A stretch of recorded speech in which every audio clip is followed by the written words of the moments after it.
Billiards का ये table है एक प्लेन और इस टेबल पर मूव करने वाले किसी भी बॉल के पोजीशन को बताने के लिए हमें देखना होगा इस बॉल का movement along the x axis एंड इस बॉल का movement along the Y axis. और इसी तरह के मोशन को हम कहते हैं मोशन इन 2 डायमेंशंस या फिर मोशन इन अ प्लेन।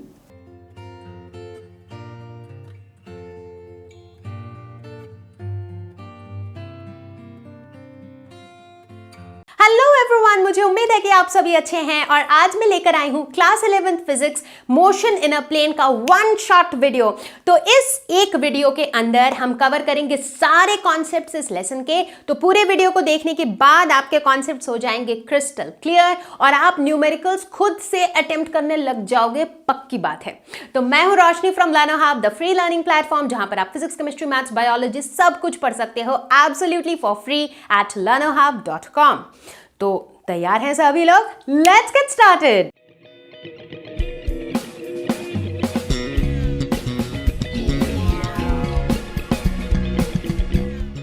तो पिछले वीडियो में हमने बात करी थी मोशन इन अ प्लेन की। मैंने ऑलरेडी बताया था व्हाट इज इट। प्लेन बोले तो 2 डायमेंशन, ठीक है। जब किसी ऑब्जेक्ट का जो पोजीशन है, जब भी वो मूव कर रहा है, उसमें दोनों कोऑर्डिनेट्स इन्वॉल्व होता है, तो हम कहते हैं उसे मोशन इन 2 डायमेंशन या फिर मोशन इन अ प्लेन, ठीक है। जैसे कि इस बिलियर्ड्स के बॉल को देखो, राइट। यहां पर अगर आप देखो ये जो टेबल है, this is a 2 dimension, right. इसमें एक एक्स एक्सिस एक वाई एक्सिस है। अगर इस टेबल के ऊपर किसी भी बॉल की मुझे पोजीशन बतानी हो तो हम क्या देखते हैं, जब भी कोई भी बॉल मूव कर रहा है तो उसका एक्स कोऑर्डिनेट भी चेंज हो रहा है और उसका वाई कोऑर्डिनेट भी चेंज हो रहा है, करेक्ट। तो यहां पर हम देखेंगे दिस टाइप ऑफ मोशन, जहां पर किसी भी ऑब्जेक्ट का मूवमेंट में उसके दोनों कोऑर्डिनेट्स इन्वॉल्व होते हैं, that is motion in a plane. तो इस वीडियो के अंदर बेसिकली हमारी जो शुरुआत होगी वो उन्हीं सारी चीजों से होंगी जो हमने मोशन इन 1 डायमेंशन में पढ़ा था, जैसे कि पोजीशन, डिस्प्लेसमेंट, वेलोसिटी, एक्सेलरेशन। तो ये सारी चीजें हम एक बार फिर से देखेंगे इन 2 डायमेंशन। तो शुरुआत करते हैं पोजीशन वेक्टर से, मतलब ऑब्जेक्ट का पोजीशन। तो भाई इस बॉल की अगर मुझे, लेट्स से हम इस रेड बॉल की बात करते हैं, तो इस रेड बॉल की अगर मुझे पोजीशन बतानी हो इस टेबल के ऊपर, कौन बताएगा? पोजीशन वेक्टर, क्योंकि वेक्टर मुझे मैग्नीट्यूड भी देता है और डायरेक्शन भी, ये भी बताएगा कि कहाँ लोकेटेड है और किस तरफ लोकेटेड है, करेक्ट। दोनों चीजें बताएगा। तो पोजीशन वेक्टर होता क्या है? तो यूं समझो कि लेट अस सपोज टेबल के एक कोने को मैंने मान लिया ओरिजिन, ठीक है। अब ऑब्जेक्ट का ओरिजिन से जितना दूरी है that is basically position vector. तो यहां पर अगर आप देखो, लेट अस सपोज कि जो बॉल की पोजीशन है दैट इज पॉइंट P1, तो ओरिजिन से लेकर के P1 जो वेक्टर है that is my position vector. तो ठीक इसी तरीके से अगर हम यहां पर जो भी अलग दूसरे बॉल्स भी दिख रहे हैं, उन सभी का अगर मुझे पोजीशन वेक्टर बनाना हो तो हम क्या करेंगे, हम ओरिजिन से वेक्टर बनाएंगे टिल दैट बॉल्स पोजीशन, ठीक है। तो ये तो था पोजीशन वेक्टर। अब इसे हम मैथमेटिकली कैसे डिनोट करेंगे? चूंकि वेक्टर है तो इसे हम आर वेक्टर से डिनोट करेंगे। देखो आर के ऊपर क्या है? Arrow, and arrow shows it is a vector.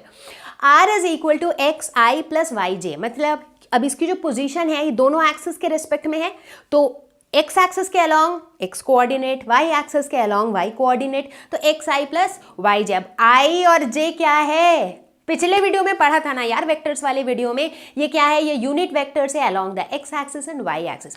तो बच्चों एक बात तो क्लियर कर लो कि भाई ये वीडियो समझने के लिए वेक्टर्स बिल्कुल अच्छे से आना चाहिए, और इसीलिए मैंने वेक्टर्स का 1 शॉट वीडियो इससे पहले डाला था। तो जिन जिन ने वेक्टर्स का वो वीडियो मिस किया है, पहले फटाफट से उस वीडियो को पूरा देखो, फिर इस वीडियो को देखो, तब आएगा मजा। चलो ये तो ठीक है, समझ में आ गया पोजीशन वेक्टर क्या होता है। अब दूसरा सवाल, डिस्प्लेसमेंट वेक्टर।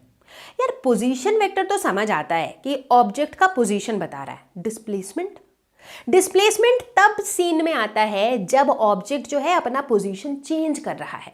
तो ऑब्जेक्ट अगर पहले P1 में था, अब P1 से ये चला गया P2 पे, ठीक है, तो क्या हो गया? वो डिस्प्लेसमेंट हो गया, उसने अपनी पोजीशन चेंज कर ली, राइट। तो डिस्प्लेसमेंट वेक्टर क्या हो जाएगा? P1 P2। चलो देखें इसे मैथमेटिकली।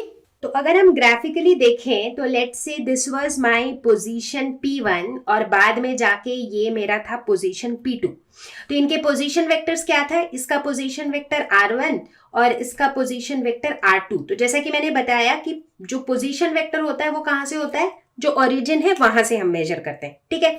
तो अब अगर हम इसके डिस्प्लेसमेंट वेक्टर की बात करें तो डिस्प्लेसमेंट क्या है, initial position to final position, यानी कि P1 से लेकर के P2 तक। So this is my displacement vector, ठीक है। तो चलो मैथमेटिकली देखते हैं। तो अगर हम बात करते हैं डिस्प्लेसमेंट की, so displacement is given bye P1 P2 और डिस्प्लेसमेंट वेक्टर का डायरेक्शन क्या है, अलोंग P1 P2, ठीक है। तो मेरा डिस्प्लेसमेंट का डायरेक्शन ये हो जाएगा P1 से P2 की तरफ। जो मैथमेटिकली अगर हम देखें तो R1 को हम क्या लिख सकते हैं, x1 i cap plus y1 j cap, मतलब R1 मतलब ये वाला P1 पॉइंट का पोजीशन क्या हो जाएगा, let's say this is x1 and let's say this is y1, ठीक है, मतलब इसके कोऑर्डिनेट्स वही हो जाएंगे। ठीक उसी तरीके से R2 क्या हो जाएगा, R2 हो जाएगा x2 i cap plus y2 j cap, ठीक है। तो अब अगर हम डिस्प्लेसमेंट की बात करें तो व्हाट इज डिस्प्लेसमेंट, ये मेरा R1 है, ये मेरा R2 है और ये डिस्प्लेसमेंट को लेट अस से डेल्टा R, ठीक है। अब triangle law of vector addition याद करो, ये जो OP1 P2 है ये क्या बना रहा है, ये एक ट्रायंगल बना रहा है। तो ट्रायंगल लॉ के हिसाब से हम कह सकते हैं कि R1 plus delta R is equal to R2, है ना। तो हम कह सकते हैं कि delta R is equal to R2 minus R1, ठीक है। अब R2 को हम लिख सकते हैं x2 i cap plus y2 j cap minus x1 i cap minus y1 j cap. तो अब सारे i वालों को साथ में कर लेते हैं, तो ये हो जाएगा x2 minus x1 i cap plus y2 minus y1 j cap. तो हम लिख सकते हैं डेल्टा R is equal to delta x i cap plus delta y j cap. तो इस तरीके से हम डिस्प्लेसमेंट वेक्टर को लिख सकते हैं। तो इस तरह से मैथमेटिकली हमें दिख रहा है कि डिस्प्लेसमेंट वेक्टर और पोजीशन वेक्टर में क्या लिंक है। तो जैसे जैसे ये बॉल P1 से P2 की तरफ मूव कर रही है, let's talk about it's average velocity. इसकी एवरेज वेलोसिटी क्या है? तो एवरेज वेलोसिटी होती कौन सी चीज है, हमने पहले पढ़ रखा है, डिस्प्लेसमेंट बाय टाइम टेकन। यानी कि इस केस में जो बॉल है ये P1 से P2 डिस्प्लेस हो रहा है, तो total displacement divided by total time taken. चलो let's look at it mathematically. तो अब अगर इसे हम ग्राफिकली देखते हैं तो पॉइंट P1 का पोजीशन वेक्टर है R1, P2 का पोजीशन वेक्टर है R2, जो इनका जो डिस्प्लेसमेंट वेक्टर है दैट इज डेल्टा R, ठीक है। तो डिस्प्लेसमेंट वेक्टर का डायरेक्शन क्या है, इस तरफ है, ठीक है, वो भी समझ आ गया, P1 P2 के डायरेक्शन में है। जो एवरेज वेलोसिटी है, एवरेज वेलोसिटी जो है उसका डायरेक्शन क्या होगा, direction of average velocity is same as direction of displacement, ठीक है। तो जो मेरा एवरेज वेलोसिटी है इसका भी डायरेक्शन सेम होगा एज डिस्प्लेसमेंट, ठीक है। तो एवरेज वेलोसिटी को हम क्या लिखते हैं, average velocity can be written as delta R by delta T, यानी कि ratio of displacement to the time taken. तो डेल्टा R डिस्प्लेसमेंट होने के लिए जो भी मेरा टाइम लगा डेल्टा T उससे इसे डिवाइड कर देंगे। अब थोड़ी ही देर पहले हमने देखा था कि डेल्टा R को हम लिख सकते हैं delta x i cap plus delta y j cap, ऐसे लिख सकते हैं हम, this divided by delta T।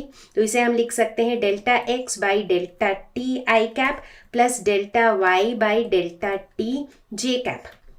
तो इसे हम क्या लिख सकते हैं, delta x by delta T, यानी कि change of displacement along the x axis with time. तो ये क्या हो जाएगा, velocity along the x axis, right, average velocity along the x axis. उसी तरह ये क्या हो जाएगा, delta y by delta T, average velocity along the y axis, right. तो कुल मिला के हम v, एवरेज वेलोसिटी v को क्या लिख सकते हैं, in terms of its components along x and y axis. तो v को भी हम vx और vy के टर्म्स में इस तरीके से लिख सकते हैं, ठीक है, तो बेसिकली हम अभी यही देखेंगे कि ये जितने भी वेक्टर्स की हम बात करेंगे, इन सभी वेक्टर्स को हम इनके एक्स और वाई कंपोनेंट्स के टर्म्स में लिख सकते हैं। और दूसरी चीज हम किस पे फोकस करेंगे, इनके डायरेक्शन पे। तो यहां पर हमने देखा एवरेज वेलोसिटी का जो डायरेक्शन है that is same as displacement. अब बात करेंगे इंस्टेंटेनियस वेलोसिटी की। हालांकि ये चीजें हमने पढ़ रखी है 1 डायमेंशन में, बट 2 डायमेंशन में भी पढ़ना बहुत जरूरी है। क्या होता है इंस्टेंटेनियस वेलोसिटी? किसी भी इंस्टेंट ऑफ टाइम पर, एक स्पेसिफिक इंस्टेंट ऑफ टाइम पर जो वेलोसिटी होती है, जैसे कि जब आप गाड़ी चला रहे हो या फिर आप गाड़ी में बैठे हो, कोई और गाड़ी चला रहा है, आपने देखा होगा गाड़ी के स्पीडोमीटर में दिखता है कि गाड़ी की स्पीड कितनी है। मतलब अभी फिलहाल मेरी गाड़ी की speed let's say 50 kilometre per hour है, यानी कि उस पॉइंट ऑफ टाइम पे 50 किलोमीटर पर आवर है। आगे अगर ट्रैफिक मिल जाएगा खूब सारा तो मेरी स्पीड कम हो जाएगी, फिर उसके आगे जाके अगर पूरा रोड खाली मिलेगा तो फिर से मेरी स्पीड बढ़ जाएगी, राइट। तो बेसिकली वो जो स्पीड हमें दिखती है दैट इज इंस्टेंटेनियस, मतलब उस पॉइंट ऑफ टाइम पर कितनी है, करेक्ट। तो इंस्टेंटेनियस वेलोसिटी को अगर मुझे से लेट्स से डिफाइन करना हो तो मैं कैसे करूंगी? अभी अभी हमने एवरेज वेलोसिटी देखा, राइट, एवरेज वेलोसिटी निकाला भी। तो हम कहेंगे average velocity when delta T tends to zero. मतलब एवरेज वेलोसिटी क्या है? एक पीरियड ऑफ टाइम के लिए जो वेलोसिटी है, राइट।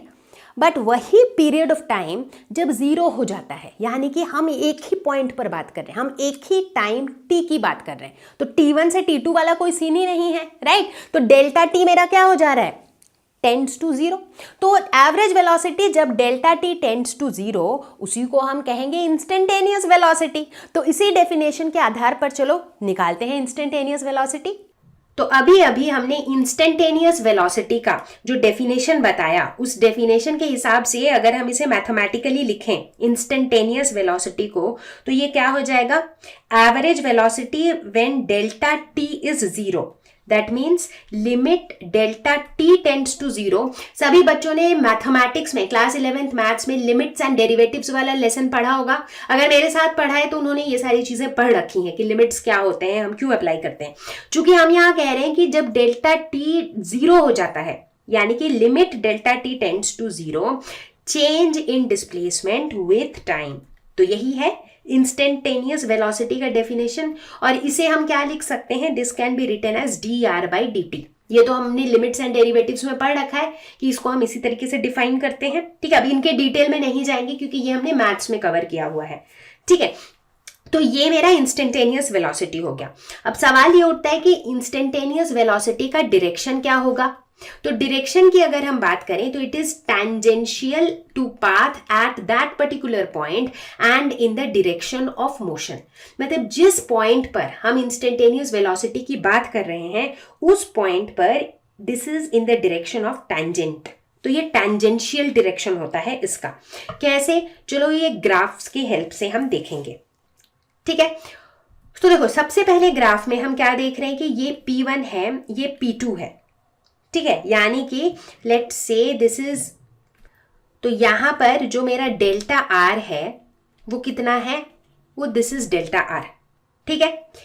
जो दूसरा वाला ग्राफ है उसमें हमने क्या किया? उसमें हम देख रहे हैं कि P1 और P2 जो है और नजदीक आ गया है, तो इसकी वजह से यहां पर जो मेरा डेल्टा आर है वो और कम हो गया है।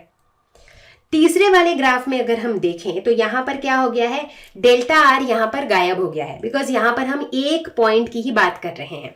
तो हम क्या देख रहे हैं? ये पहला ग्राफ से दूसरा, दूसरा से तीसरा ग्राफ जाते जाते मेरा डेल्टा आर जो है दैट इज बिकमिंग जीरो। तो डेल्टा आर जो है वो जीरो होता जा रहा है, ठीक है। तो अब हमें देखना यह है कि इससे हमारे v के डायरेक्शन में, वेलोसिटी के डायरेक्शन में क्या चेंज आ रहा है, ठीक है। तो देखो पहले केस में ये मेरा डेल्टा आर का डायरेक्शन था, तो मेरा v का डायरेक्शन भी सेम था, क्योंकि हमने देखा था ना एवरेज वेलोसिटी का डायरेक्शन क्या होता है? जो मेरा डिस्प्लेसमेंट का डायरेक्शन होता है। इस केस में मेरा जो डिस्प्लेसमेंट का डायरेक्शन है, मेरा वेलोसिटी का भी डायरेक्शन वही है। अब इस केस में मेरा डेल्टा आर तो है ही नहीं, लेकिन जो मेरा वेलोसिटी है उसका डायरेक्शन क्या है? मेरा उसका डायरेक्शन यही है। तो बेसिकली जो वेलोसिटी का डायरेक्शन है दैट इज टैंजेंशियल, वो इस पॉइंट पर एक टैंजेंट की तरह इसका डायरेक्शन है, ठीक है, तो हम क्या देख रहे हैं, जैसे जैसे डेल्टा आर कम होता जा रहा है वहीं से हमें ये मिल रहा है कि वेलोसिटी का डायरेक्शन जो है वो टैंजेंशियल होता जा रहा है। अब हम इंस्टेंटेनियस वेलोसिटी को भी कंपोनेंट फॉर्म में लिख सकते हैं। कैसे? अभी अभी हमने देखा कि इंस्टेंटेनियस वेलोसिटी को हम क्या लिख सकते हैं, dr by dt। dr by dt क्यों लिख रहे हैं? क्योंकि इंस्टेंटेनियस वेलोसिटी क्या होता है, limit delta t tends to zero, क्योंकि यहाँ पर कोई टाइम इंटरवल नहीं होता है, हम एक इंस्टेंट ऑफ टाइम पे बात करते हैं। तो delta t is tending to zero, delta r by delta t यही होता है। तो इसे हम थोड़ा अलग स्टाइल में लिख सकते हैं। इसे हम क्या लिख सकते हैं, डेल्टा आर को कंपोनेंट के फॉर्म में लिख सकते हैं, delta x i cap plus delta y j cap divided by delta t, ऐसे लिख सकते हैं। अब इसे फर्दर हम क्या लिख सकते हैं, limit delta T tends to zero, इसे हम अलग अलग लिख सकते हैं, आई कैप और जे कैप को delta x by delta t i cap plus delta y by delta t j cap. अब इसे हम क्या लिख सकते हैं, limit delta T tends to zero, delta x by delta t i cap plus limit delta T tends to zero, delta y by delta t j cap. ठीक है, अब लिमिट्स के डेफिनेशन के हिसाब से limit delta T tends to zero, delta x by delta t को हम क्या लिख सकते हैं, d x by D t i cap. उसी तरह इसे हम लिख सकते हैं d y by D t j cap. ठीक है, d x by D t क्या हो जाएगा, वेलोसिटी अलोंग एक्स डायरेक्शन। उसी तरह d y by D t क्या हो जाएगा, instantaneous velocity along y direction. तो इस तरह से हमने क्या लिख दिया, इंस्टेंटेनियस वेलोसिटी को हमने उसके कंपोनेंट्स एक्स और वाई कंपोनेंट के टर्म्स में निकाल लिया। ठीक है, अब अगर मैं कहूं कि ये जो इंस्टेंटेनियस वेलोसिटी है इसका मैग्नीट्यूड क्या होगा, so magnitude of instantaneous velocity will be equal to root over we x square plus we Y square. कैसे? क्योंकि वी एक्स और वी वाई जो है वो आई और जे डायरेक्शन में है, मतलब परपेंडिकुलर डायरेक्शन में है, तो इनका रिजल्टेंट निकालोगे तो वही एक राइट एंगल ट्रायंगल मिलेगा, पाइथागोरस थ्योरम लग जाएगा। तो इस तरह से मैग्नीट्यूड निकाल सकते हैं। और वहीं अगर हम डायरेक्शन की बात करें तो हम tan थीटा से डायरेक्शन निकाल सकते हैं, which will be equal to v y by v x. Right, तो ये सब हमने पढ़ा है, करेक्ट। तो उसी लॉजिक से हम इस तरह से वेलोसिटी का मैग्नीट्यूड और इसका डायरेक्शन निकाल सकते हैं। ठीक है, तो ये सब कहां से आ रहा है, याद है वो रेजोल्यूशन ऑफ वेक्टर वाला टॉपिक पढ़ा था कि किसी भी वेक्टर को हम उसके एक्स कंपोनेंट और वाई कंपोनेंट के टर्म्स में लिख सकते हैं, करेक्ट। तो वहीं से हमारे ये रिजल्ट्स आ रहे हैं। तो ठीक इसी तरीके से जैसे हमने एवरेज और इंस्टेंटेनियस वेलोसिटी की बात की, अब हम बात करेंगे एवरेज एक्सेलरेशन की। तो एवरेज एक्सेलरेशन क्या होता है बच्चों, हमने पढ़ रखा है पहले। Average acceleration is change in velocity by time taken. तो चलो मैथमेटिकली देखते हैं कि एवरेज एक्सेलरेशन क्या होगा। So basically average acceleration will be the change in velocity with time. So delta v by delta T, मतलब डेल्टा v जो change in velocity हो रहा है कितने टाइम पे, डेल्टा t टाइम पे। तो इसे अगर हम कंपोनेंट के टर्म्स में लिखें तो हम क्या लिख सकते हैं, हम इसे लिख सकते हैं delta v x I cap plus delta v y j cap. क्योंकि अभी अभी हमने देखा था थोड़ी देर पहले कि वेलोसिटी को हम उसके कॉरेस्पॉन्डिंग कंपोनेंट्स के टर्म्स में लिख सकते हैं। So this is divided by delta t, तो इसे हम लिख सकते हैं delta v x by delta t i cap plus delta v y by delta t j cap. ठीक है, तो ये क्या हो जाएगा, change in velocity with time along the x axis, यानी कि this is acceleration along x axis i cap plus this is acceleration along y axis j cap. तो बेसिकली हम क्या देख रहे हैं कि एवरेज एक्सेलरेशन को भी जो है हम इसके एक्स और वाई कंपोनेंट के टर्म्स में लिख सकते हैं। अगर डायरेक्शन की बात करें तो जिस तरह से एवरेज वेलोसिटी का डायरेक्शन जो है वो डिस्प्लेसमेंट, चेंज इन डिस्प्लेसमेंट के डायरेक्शन में था, उसी तरह एवरेज एक्सेलरेशन का direction will be same as change in instantaneous velocity. तो डेल्टा वी का जो भी डायरेक्शन होगा एवरेज एक्सेलरेशन का वही डायरेक्शन होगा। कैसे, चलो ये देखते हैं। लेट अस सपोज कि ये मेरा ग्राफ है जहां पर मैं बता रही हूं कि ये एक पॉइंट लिया हमने और ये एक पॉइंट लिया। ठीक है, तो इस पॉइंट पर जो मेरा इंस्टेंटेनियस वेलोसिटी होगा, इंस्टेंटेनियस वेलोसिटी का डायरेक्शन क्या होता है, टैंजेंशियल। ठीक है, हमने ये देखा था। तो यहां पर इंस्टेंटेनियस वेलोसिटी का डायरेक्शन ये है। ठीक है, लेट अस से दिस इज v1, और इस पॉइंट पर मेरा इंस्टेंटेनियस वेलोसिटी का जो डायरेक्शन होगा that is again tangential, so let us से दिस इज v2। ठीक है, जो चेंज इन इंस्टेंटेनियस वेलोसिटी का डायरेक्शन होगा वो क्या होगा? अब जैसे इसे अगर हम नॉर्मल वेक्टर एडिशन से देखें तो एक मेरा वेक्टर है इस तरीके से v1 और दूसरा वेक्टर मेरा कैसे है v2। लेट अस से दिस इज v2। इसको हमने इस तरीके से क्यों ज्वाइन किया? ऐसे ही करते हैं ना जब हमें उन्हें ऐड करना पड़ता है तो, करेक्ट। तो उस हिसाब से मैंने ऐसे इनको ज्वाइन कर दिया। ठीक है, तो अब ये जो डेल्टा v हो जाएगा यानी कि v1 to v2 which is delta v। ठीक है, वो ऐसा होगा, change in velocity delta v will be this. वही सब है बेसिकली, वही triangle law of addition, parallelogram law, वही सारे कॉन्सेप्ट को लगाकर हम ये निकाल रहे हैं। तो डेल्टा v का डायरेक्शन मेरा ये हो जाएगा। क्वेश्चन यहाँ पे हमारा कॉन्सेप्ट ये कह रहा है कि एवरेज एक्सेलरेशन का डायरेक्शन वही होगा जो डेल्टा v का डायरेक्शन होगा। तो बेसिकली इससे हम क्या देख रहे हैं कि डेल्टा v का डायरेक्शन यूं है, मतलब डेल्टा v का डायरेक्शन इस तरफ होगा, इसका मतलब एक्सेलरेशन का डायरेक्शन भी इसी तरफ होगा, राइट। तो बहुत बार क्या होता है, बच्चे सोचते हैं कि v का जो डायरेक्शन है वही a का डायरेक्शन है। नहीं, जो चेंज इन v का डायरेक्शन है, चेंज इन इंस्टेंटेनियस वेलोसिटी का जो डायरेक्शन है that is the direction of acceleration. ठीक है, अब आप पूछोगे कि यहाँ पे v1 और v2 दो अलग अलग पॉइंट पे था, इसको हमने ट्रायंगल कैसे बनाया? वही by parallel shift of vectors. हम पैरेलल शिफ्ट ऑफ वेक्टर्स से इन दोनों वेक्टर्स को इस तरीके से तो लिख ही सकते हैं, है कि नहीं? ये मेरा v1 है, ये मेरा v2 है और v1 से v2 चेंज हो रहा है तो इसीलिए इनको ऐसे ज्वाइन कर दिया, वो डेल्टा v हो गया। ठीक है, ठीक उसी तरह जैसे हम r1 और r2 बनाते हैं और फिर डेल्टा r निकालते हैं, ठीक उसी तरीके से ये भी किया हमने। तो ये सबको समझ आ गया। नाउ दिस इज इंपॉर्टेंट कि एवरेज एक्सेलरेशन का हम डायरेक्शन कैसे निकालते हैं। अब किसकी बारी है? Obviously instantaneous acceleration. क्या होता है एवरेज एक्सेलरेशन? जब delta t tends to 0, exactly, मतलब एक इंस्टेंट ऑफ टाइम पर एक्सेलरेशन कितनी है? एवरेज एक्सेलरेशन जब डेल्टा t इज 0, मतलब मैं एक इंस्टेंट की बात कर रही हूं। तो चलो अब देखते हैं इंस्टेंटेनियस एक्सेलरेशन के केस में क्या होता है। ठीक है, तो सबसे पहले बात करते हैं इनके डायरेक्शन की। ठीक है, तो हम इसे भी ग्राफिकली देखेंगे। ठीक है, तो लेट अस सपोज हम दो पॉइंट्स कंसिडर करते हैं। तो यहाँ पर हमने एक पॉइंट लिया P1, दूसरा पॉइंट हमने लिया लेट से P2। ठीक है, तो इस वाले पॉइंट पे मेरा V1 का डायरेक्शन ये रहेगा, V2 का डायरेक्शन ये रहेगा।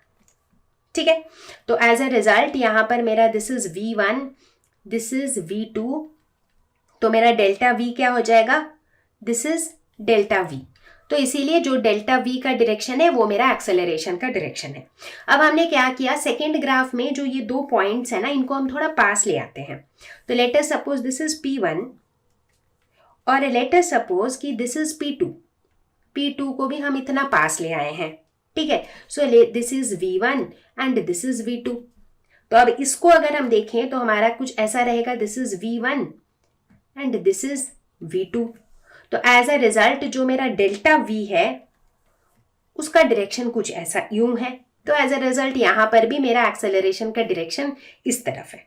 ठीक है, तीसरे केस में अब पास लाते लाते तीसरे केस में जो है ना हम एक इंस्टेंट की ही बात कर रहे हैं। हम सिर्फ एक ही पॉइंट P1 की बात कर रहे हैं जहां पर हम कह रहे हैं कि जो इंस्टेंटेनियस वेलोसिटी है that is like a tangent. ये थोड़ा सा टैंजेंट जैसा दिख नहीं रहा है but this is a tangent. ठीक है, तो इस केस में मेरा एक्सेलरेशन का डायरेक्शन कैसा होगा? So the acceleration is like this. तो बेसिकली एक्सेलरेशन और ये जो वेलोसिटी है they are perpendicular to each other. ठीक है, तो यहाँ पर जो मेरा v1 है that is this and the acceleration is this. ठीक है, तो इस तरीके से जब आप ये ग्राफ्स बनाते हो तो आप देखते हो कि जैसे जैसे मेरा दो पॉइंट जो है ना ये पास आता जा रहा है वैसे वैसे मेरा एक्सेलरेशन का डायरेक्शन कैसे चेंज हो रहा है। तो जब दो पॉइंट इतने पास आ जा रहे हैं कि they are becoming one point, वही हो रहा है ना, तो P1 P2 के बजाय अब P1 P2 मर्ज हो गया है और हमारे पास एक ही पॉइंट है। तो वहां पर हम क्या देखते हैं कि ये इंस्टेंटेनियस वेलोसिटी का डायरेक्शन और जो एक्सेलरेशन का डायरेक्शन है, इंस्टेंटेनियस एक्सेलरेशन का डायरेक्शन है, they are perpendicular to each other. और अगर मैथमेटिकली हम इंस्टेंटेनियस एक्सेलरेशन का एक्सप्रेशन लिखना चाहें तो this will be limit delta T tends to 0, क्योंकि ये जो डेल्टा टी है वो टाइम इंटरवल नहीं है, that time interval is 1 instant of time, तो delta T is tending to 0, delta V by delta T, और मैथमेटिकली इसे हम क्या लिख सकते हैं, D V by D T. तो बच्चा पार्टी यहां पर ना एक बहुत इंपॉर्टेंट बात को नोट करना है। देखो, जब हम मोशन इन वन डायमेंशन की बात करते थे तो वहां पर हम देखते थे कि वेलोसिटी और एक्सेलरेशन, ये जो दोनों चीजों का जो डायरेक्शन होता था ना, ये या तो सेम डायरेक्शन में होता था या फिर एक दूसरे के ऑपोजिट डायरेक्शन में होता था। ऐसा ही होता था, राइट। जैसे फॉर एग्जाम्पल अगर एक गाड़ी मूव कर रही है, उसकी जो वेलोसिटी की जो डायरेक्शन है, राइट, उसकी एक्सेलरेशन भी अगर बढ़ रही है तो उसकी डायरेक्शन भी वही है। उसी तरह ऑपोजिट की बात तब आती है जब हम बात करते हैं नेगेटिव एक्सेलरेशन की, राइट। तो बेसिकली वन डायमेंशन में वेलोसिटी और एक्सेलरेशन के बीच का एंगल या तो 0 डिग्री होता है जब वो दोनों सेम डायरेक्शन में होते हैं, या फिर 180 डिग्री होता है जब वो दोनों एक दूसरे के ऑपोजिट डायरेक्शन में होते हैं। लेकिन 2 डायमेंशन में हमने एक नई चीज देखी। हमने ये देखा कि वेलोसिटी और एक्सेलरेशन के बीच का जो एंगल है वो 0 और 180 के बीच में भी कुछ हो सकता है। अभी अभी हमने देखा, राइट, कि जहां पर इंस्टेंटेनियस वेलोसिटी टेंजेंशियल है वहां एक्सेलरेशन इधर है, so they are at 90 degrees, correct. तो बेसिकली 2 डायमेंशन मोशन की जब हम बात करते हैं तो वहां पर वेलोसिटी और एक्सेलरेशन के बीच का जो एंगल है that can be anything between 0 to 180 degree. तो चलो एक क्वेश्चन देखते हैं यहाँ पर। Position of a particle is given by r is equal to 3ti plus 2t square j plus 5k। तो r दिया हुआ है कुछ इस तरीके के एक्सप्रेशन से, where t is in seconds and coefficients have the proper units for r to be in meters. Find vt and at. Velocity और acceleration हमें निकालना है in terms of t. ठीक है, तो velocity क्या हो जाएगा, velocity is dr by dt, तो इसको डिफरेंशिएट करेंगे with respect to t। ठीक है, तो ये हो जाएगा 3i plus 2 into T square का डिफरेंशिएशन हो जाएगा 2t, कांस्टेंट का डिफरेंशिएशन होता है 0, तो ये हो जाएगा 3i प्लस 4tj। ठीक है, ठीक इसी तरीके से अगर एक्सेलरेशन निकालेंगे तो ये हो जाएगा dv बाई dt, यानी कि ये जो वेलोसिटी निकली है इसको फर्दर डिफरेंशिएट करेंगे with respect to t। Constant का डिफरेंशिएशन 0, 4t का क्या हो जाएगा 4, ठीक है, क्योंकि dt बाई dt इज 1, तो 4j कैप ये हो जाएगा। तो पहला पार्ट तो हमने सॉल्व कर लिया। सेकेंड पार्ट में पूछा गया है find the magnitude and direction of vt at t is equal to 1 second. तो at t is equal to 1 second v क्या हो जाएगा, v की value at t is equal to 1 second will be 3i plus 4 into 1j, that is equal to 3i plus 4j। ये velocity हो जाएगा। अब मुझे इस वेलोसिटी का मैग्नीट्यूड निकालना है। कैसे निकालेंगे, root over we x square plus we Y square, तो root over we x square plus we Y square, तो v का x कॉम्पोनेंट है 3, सो 3 स्क्वायर इज 9, v का y कॉम्पोनेंट है 4, 4 square is 16, so this is root over 25, that is 5 metre per second. ये इसका magnitude हो गया। अब बात करते हैं इसके डायरेक्शन की। डायरेक्शन हम tan थीटा से निकालते हैं, मतलब ये जो रिजल्टेंट v है, लेट अस सपोज ये x एक्सिस से थीटा एंगल बना रहा है, सो tan थीटा क्या हो जाएगा, v y by v x, v y यहाँ पर 4 है और वी एक्स यहाँ पर 3 है, so theta will be equal to tan inverse 4/3 with x axis. तो ये थीटा जो है, this theta is made with x axis, मतलब if this is the x axis तो जो मेरा वेलोसिटी वेक्टर है that is making angle theta, so this is V Y, this is V X, so if this is v, this is making angle theta. ठीक है, तो इस तरीके से हमसे क्वेश्चंस पूछा जा सकता है। और बार बार मैं रिपीट नहीं करूंगी, डिफरेंशिएशन इंटीग्रेशन आई होप आपको अब तक आता होगा, क्योंकि मैंने उसके अलग से वीडियो भी आपके साथ शेयर किया है। ठीक है, तो चलो एक और क्वेश्चन देखते हैं। A man swims heading right across a river for a length of 0.6 kilometre in a certain time while the river flows 0.4 kilometre in the same time. Find his resultant motion और change in position. ठीक है, तो late us suppose कि एक river है जो इस direction में मूव कर रही है, फ्लो कर रही है। ठीक है। सो ये जो है this is the velocity of the river. अब जो मैन है वो कैसे स्विम कर रहा है, वो right across the river move कर रहा है, तो मतलब वो कुछ इस डायरेक्शन में मूव कर रहा है, ठीक है। सो this is the velocity of the man, ठीक है। अब देखो यहां पर क्या दिया हुआ है, क्या इन दोनों की वेलोसिटी दी हुई है, काइंड ऑफ दी हुई है, क्योंकि ये बताया गया है कि जो मैन है ये 0.6 किलोमीटर कवर कर रहा है सेम टाइम में जितना टाइम में रिवर कवर कर रहा है 0.4 किलोमीटर।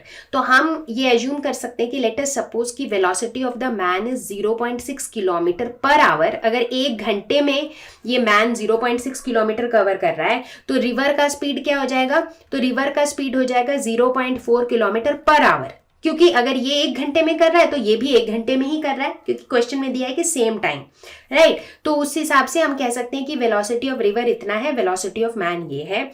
लेकिन अब देखो मैन यूं मूव कर रहा है लेकिन रिवर इस डायरेक्शन में मूव कर रहा है, तो अब क्या होगा, मैन का जो मोशन है वो थोड़ा सा इस तरफ भटक जाएगा, क्योंकि जैसे मैन तो इधर मूव करना चाह रहा है बट रिवर उसको इस तरफ धक्का दे रहा है, तो रिजल्टेंट मोशन जो है वो इस डायरेक्शन में हो जाएगा, है कि नहीं। तो इसका जो रिजल्टेंट मोशन होगा वो कैसा होगा, देखो ये एक वेक्टर है जो हेड टू टेल कनेक्टेड है एक दूसरे वेक्टर से, तो इनका जो रिजल्टेंट होगा वो कुछ इस तरीके से हो जाएगा। So this will be the resultant vector r, right.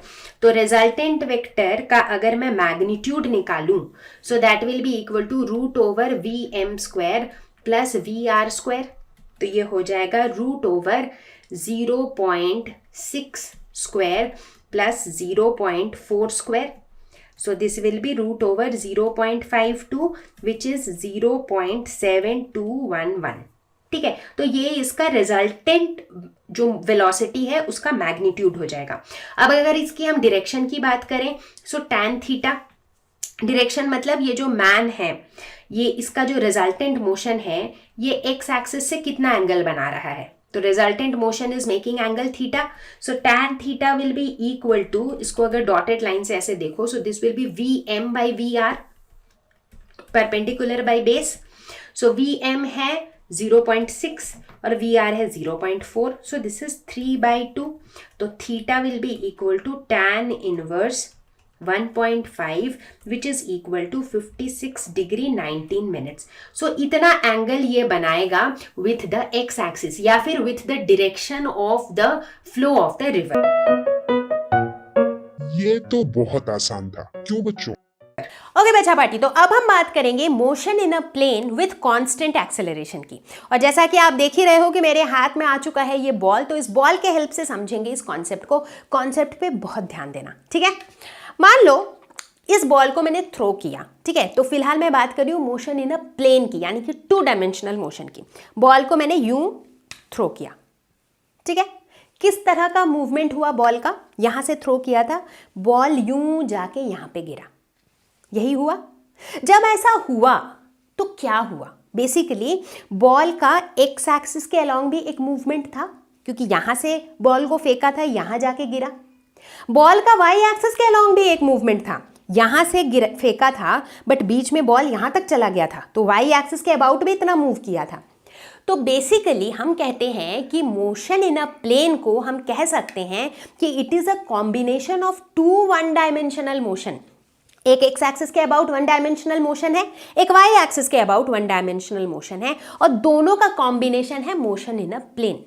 लेकिन ये जो दोनों 1 डायमेंशनल मोशन है ना, दे आर साइमल्टेनियस। मतलब जब बॉल, ऐसा तो नहीं हो रहा है ना कि बॉल पहले यूं एक्स एक्सिस पे जा रहा है फिर ऐसे कूद रहा है, नहीं, ऐसा नहीं हो रहा है। कैसा हो रहा है, हर पॉइंट पे ना बॉल एक्स एक्सिस की तरफ भी जा रहा है और इसका वाई एक्सिस की तरफ भी मोशन हो रहा है। तो इसका मतलब ये जो 2 वन डायमेंशनल मोशन है ये दोनों साइमल्टेनियसली हो रहे हैं, दोनों साथ में हो रहे हैं।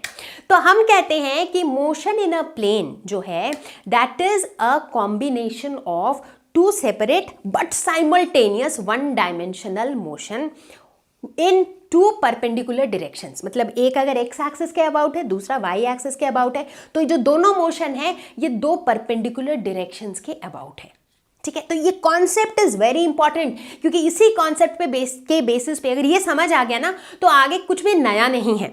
इसी के बेसिस पे आप देखोगे आप कितने न्यूमेरिकल सॉल्व कर लोगे चुटकियों में।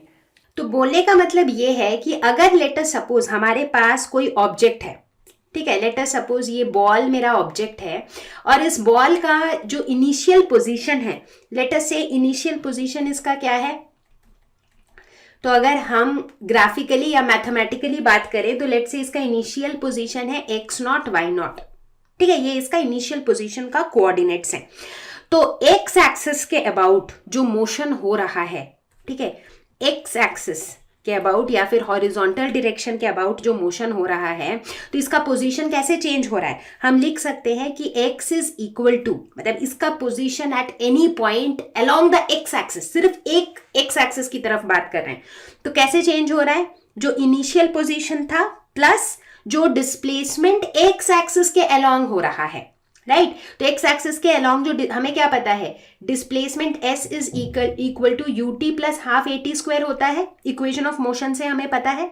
तो ये x एक्सिस के अबाउट हम क्या लिख सकते हैं, so this will be equal to uxt plus half ax t square, मतलब x एक्सिस के अबाउट का जो वेलोसिटी है और x एक्सिस के अलोंग जो एक्सेलरेशन है, ठीक है, तो ये x एक्सिस के अलोंग हो रहा है। ठीक इसी तरह से y एक्सिस के अलोंग क्या होगा, position of the particle at any point y will be equal to जो initial position था which is y naught plus uyt plus half ayt square, ठीक है, क्योंकि हम वही तो कह रहे हैं कि मोशन इन अ प्लेन का मतलब है कि दोनों डायमेंशन में x और y दोनों डायरेक्शन में साइमल्टेनियसली मोशन हो रहे हैं, राइट। तो कुल मिला के फॉर अ प्लेन हम क्या कह सकते हैं कि r is equal to r not plus ut plus half at square. इस तरीके से हम एक मोशन इन अ प्लेन को डिस्क्राइब कर सकते हैं if it is moving with constant acceleration a, ठीक है।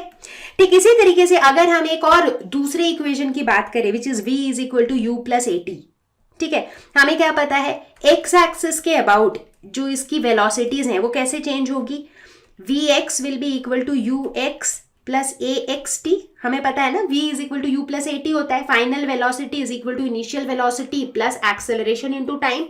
ठीक इसी तरीके से y एक्सिस के अबाउट क्या होगा, y एक्सिस के about vy is equal to uy plus ay into t, और इन दोनों को मिला के हम मोशन इन अ प्लेन में कह सकते हैं कि v is equal to u plus at, जैसा कि वन डायमेंशन में होता था ठीक उसी तरह यहां पर भी होगा, राइट। तो हम देखेंगे कि इक्वेशन ऑफ मोशन हमारे वही हैं, जस्ट दैट जब हम प्लेन की बात कर रहे हैं ना तो क्वेश्चंस में कई बार आपको सिर्फ वर्टिकल मोशन की बात करेगा, क्वेश्चन कभी सिर्फ हॉरिजॉन्टल मोशन की बात करेगा, तो वहां पर आपको अकॉर्डिंगली वो कंपोनेंट्स लेने हैं। कैसे, चलो एक एग्जांपल देखते हैं। तो क्वेश्चन कह रहा है a particle starts from origin, start कहां से कर रहा है, ओरिजिन से, यानी कि इसका इनिशियल पोजीशन क्या है, x नॉट y नॉट की जो वैल्यू है ना दैट इज 0 0, ओरिजिन में तो x और y दोनों 0 होता है, at t is equal to 0 with a velocity of 5i, ठीक है, इसका मतलब जो इनिशियल वेलोसिटी है दैट इज 5i, ठीक है। अब इनिशियल वेलोसिटी जो है इसको हम कैसे लिख सकते हैं, ux i cap plus uy j cap ऐसे लिख सकते हैं, बट यहां से हमें साफ दिख रहा है कि जो इनिशियल वेलोसिटी है उसका x कंपोनेंट है 5 मीटर पर सेकेंड और इसका y कंपोनेंट क्या है, 0 है, दिख रहा है ना, y कंपोनेंट है ही नहीं, so uy is equal to 0। It moves in xy plane under the action of a force which produces a constant acceleration of 3i plus 2j, ठीक है। अब इससे हम क्या इन्फर कर सकते हैं, एक्सेलरेशन क्या है, ax i cap plus ay j cap, तो यहाँ जो दिया हुआ है उसके हिसाब से ax की वैल्यू है 3 मीटर पर सेकेंड स्क्वायर और ay की वैल्यू है 2 मीटर पर सेकेंड स्क्वायर। ऐसे ही करके क्वेश्चन को पढ़ते पढ़ते समझते चले जाएंगे क्या क्या दिया हुआ है। तो ये सारी चीजें मुझे गिवन है। अब देखते हैं क्वेश्चन। पहला क्वेश्चन पूछ रहा है what is the y coordinate of the particle at the instant its x coordinate is 84 metres. तो पहला पार्ट बोल रहा है जब x की वैल्यू 84 मीटर है ऐसे टाइम पर y की वैल्यू कितनी होगी, ठीक है। मैंने पहले ही बताया था x कोऑर्डिनेट के लिए x एक्सिस के अलोंग का इक्वेशन यूज करेंगे, y कोऑर्डिनेट के लिए y एक्सिस के अलोंग का इक्वेशन यूज करेंगे। तो यहाँ y निकालना है तो y एक्सिस के अलोंग मेरा इक्वेशन क्या हो जाएगा, y is equal to y not initial position plus u y t plus half a y t square. ठीक है, अभी अभी हमने देखा कि y नॉट की वैल्यू दी हुई है 0, तो ये तो 0 हो गया। यू वाई की वैल्यू भी दी हुई है 0, तो ये सेकेंड वाला टर्म भी 0 हो गया। तो बचा क्या, y is equal to half a y t square. अब ए वाई की वैल्यू दी हुई है 2, तो हाफ इंटू 2 टी स्क्वायर। तो basically y is equal to हो गया टी स्क्वायर। ठीक है, तो मतलब अगर मुझे t की वैल्यू पता है तो मैं y कोऑर्डिनेट आराम से निकाल लूंगी, है कि नहीं। बट अब मैं t कैसे निकालूं, मुझे x पता है, तो अब अगर मुझे x पता है तो मैं x एक्सिस के अबाउट का अगर यही इक्वेशन लिखूं, ऐसा ही सिमिलर इक्वेशन लिखूं, जो कि क्या होगा, x is equal to x naught plus u x t plus half a x t square. तो देखो इस इक्वेशन में मुझे t के अलावा सब कुछ पता है, तो इस इक्वेशन से मैं t निकाल लेती हूँ, ये एक अच्छा ऑप्शन है। और वो t यहाँ पे डाल दूंगी तो मुझे y कोऑर्डिनेट की वैल्यू मिल जाएगी, ये मेरा लॉजिक रहेगा। तो देखो x की वैल्यू क्या दी हुई है 84, x नॉट तो 0 है, ux की वैल्यू कितनी है 5, तो ये 5t प्लस हाफ इंटू ए एक्स की वैल्यू है 3 इंटू टी स्क्वायर। ठीक है, तो अब हम इसे सॉल्व करते हैं, हमें मिलेगा 1.5 t square plus 5t minus 84 is equal to 0। तो ये एक सिंपल सा क्वाड्रेटिक इक्वेशन है जिसे सॉल्व करना सबको आता है, हम बहुत क्वाड्रेटिक इक्वेशन अब तक सॉल्व कर चुके हैं मैथ्स में। तो t की वैल्यू यहां से आपको मिलेगी 6 सेकेंड्स, तो t का वैल्यू मिल गया, देयरफॉर y की वैल्यू क्या हो जाएगी t स्क्वायर यानी कि 6 स्क्वायर यानी कि 36 सेकेंड्स। तो निकल, सो नॉट सेकेंड्स, 36 मीटर। ठीक है, तो ये हो गया हमारा y कोऑर्डिनेट। तो पहला पार्ट सॉल्व हो गया क्वेश्चन का। तो देखो हमारे पास x का एक्सप्रेशन होना चाहिए इन टर्म्स ऑफ t, उसी तरह y का एक्सप्रेशन होना चाहिए इन टर्म्स ऑफ t, तभी तो उसे डिफरेंशिएट करेंगे विद रिस्पेक्ट टू t। तो देखो y का तो हमने यहां पर निकाला था, हमने क्या निकाला था, y is equal to t square. उसी तरह x का भी हम इस एक्सप्रेशन से निकाल सकते हैं, तो x इज इक्वल टू क्या होगा, x नॉट तो 0 है, x इज इक्वल टू हो जाएगा 5t प्लस 3/2 टी स्क्वायर। ठीक है, तो ये x और y का एक्सप्रेशन है t के टर्म्स में। तो dx बाई dt क्या हो जाएगा, इसको डिफरेंशिएट करेंगे, तो dx बाई dt करेंगे तो क्या आएगा, 5 plus 3/2 into 2t, T square का डिफरेंशिएशन 2t होता है, इतना i cap plus dy by dt, T square का डिफरेंशिएशन 2t होता है, तो ये 2t j कैप हो जाएगा। ठीक है, तो ये क्या हो गया, 5 plus 3t i cap plus 2t j cap. अब हम इसकी वैल्यू कब निकाल रहे हैं, जब t is equal to 6 seconds है, तो t is equal to 6 second में v क्या हो जाएगा, 5 प्लस 3 इंटू 6, तो 18 प्लस 5 यानी कि 23 i cap plus 2 into 6 12 j cap. ये हो गया मेरा वेलोसिटी। लेकिन मुझे क्या निकालना है, मुझे इसकी स्पीड निकालनी है। स्पीड क्या होता है, वेलोसिटी का जो मैग्नीट्यूड है वही स्पीड है, क्योंकि स्पीड और वेलोसिटी में तो फर्क ही यही है कि दोनों का मैग्नीट्यूड तो वही है, बट वेलोसिटी मतलब उसमें डायरेक्शन भी आ जाता है। तो यहाँ पर स्पीड निकालनी है, मतलब मुझे वेलोसिटी का मैग्नीट्यूड निकालना है, तो ये क्या हो जाएगा, √23 का होल स्क्वायर प्लस 12 का होल स्क्वायर। इसकी वैल्यू निकालोगे तो ये आ जाएगा। तुम्हारा आंसर आया क्या? तो बच्चा लोग सुपर डुपर और अटेंटिव हो जाओ, क्योंकि बड़ा सुपर डुपर इंपॉर्टेंट टॉपिक आ गया है, and that is projectile motion. क्या होता है projectile? Projectile is an object that is in flight when thrown और प्रोजेक्टेड। मतलब ये तो डेफिनेशन बता दिया मैम आपने, समझाती हूँ ना। मान लो मेरे हाथ में ये बॉल है, अब इस बॉल को मैंने एक इनिशियल वेलोसिटी के साथ यूं थ्रो किया। इस बॉल के साथ क्या हुआ, मैंने स्टार्टिंग में मेरे हाथ में था, जैसे ही एक वेलोसिटी के साथ मैंने थ्रो किया, फिर बॉल कहाँ था, हवा में था, मेरा हाथ में नहीं था, राइट। तो कोई भी ऑब्जेक्ट जिसे जैसे ही हम एक इनिशियल वेलोसिटी के साथ थ्रो करते हैं, उसके बाद ये कुछ टाइम तक हवा में रहता है, इट इज़ इन फ्लाइट, इस तरह के ऑब्जेक्ट को हम कहते हैं प्रोजेक्टाइल। तो इस केस में अभी फिलहाल ये बॉल एक प्रोजेक्टाइल था। और इस तरह के प्रोजेक्टाइल का जो ये मोशन होता है इसे हम कहते हैं प्रोजेक्टाइल मोशन। अब प्रोजेक्टाइल मोशन की कुछ खास बातें होती हैं, जैसे कि इस बॉल की ही बात करते हैं।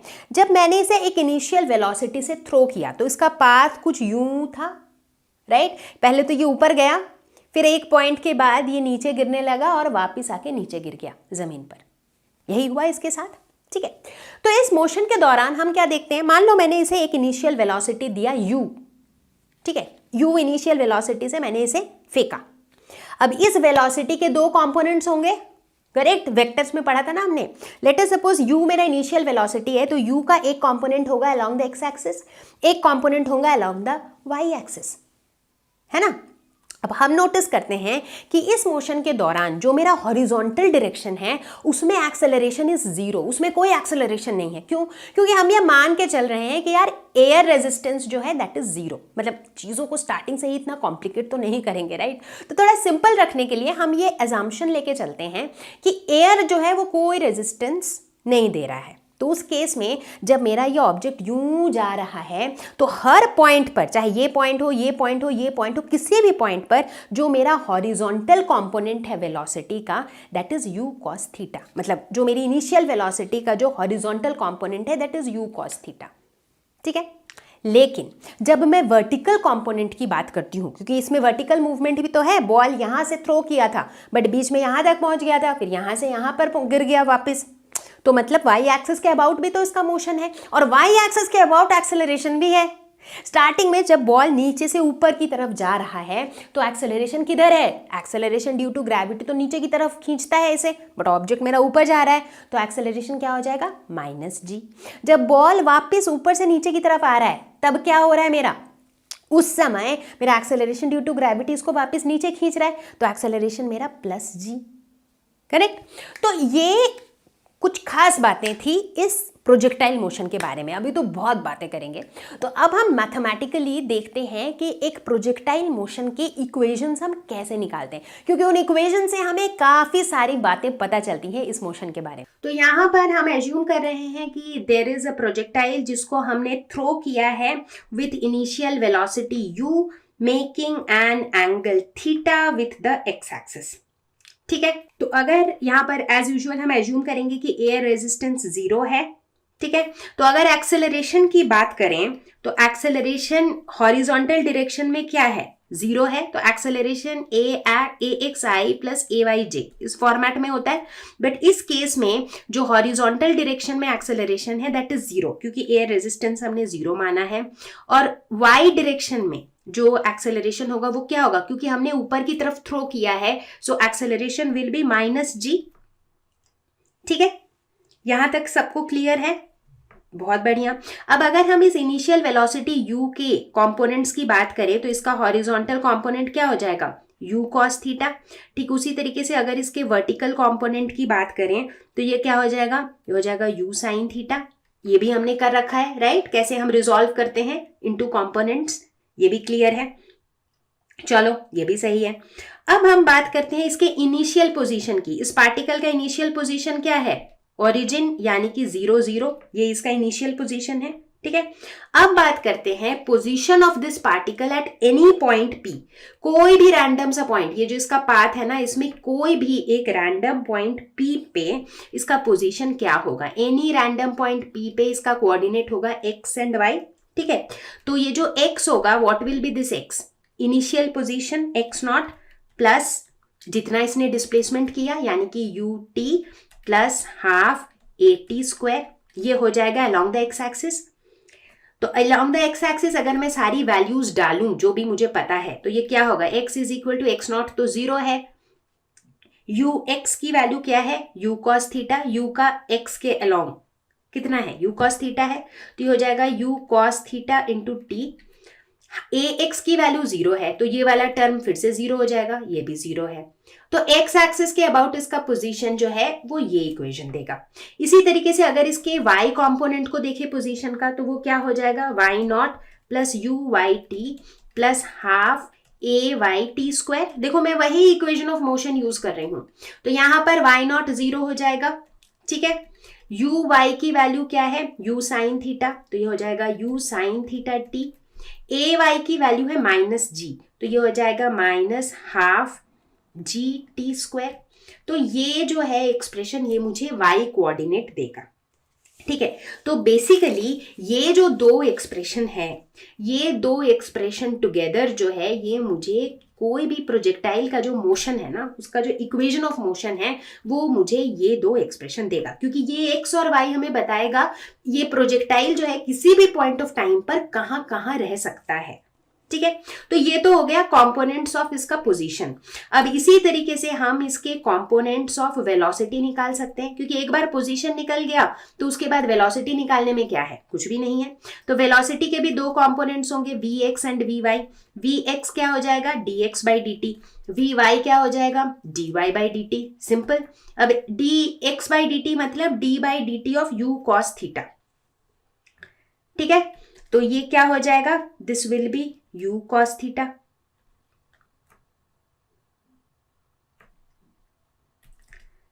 ठीक है, क्योंकि u cos थीटा कांस्टेंट है, dt by dt जो है वो 1 हो जाएगा।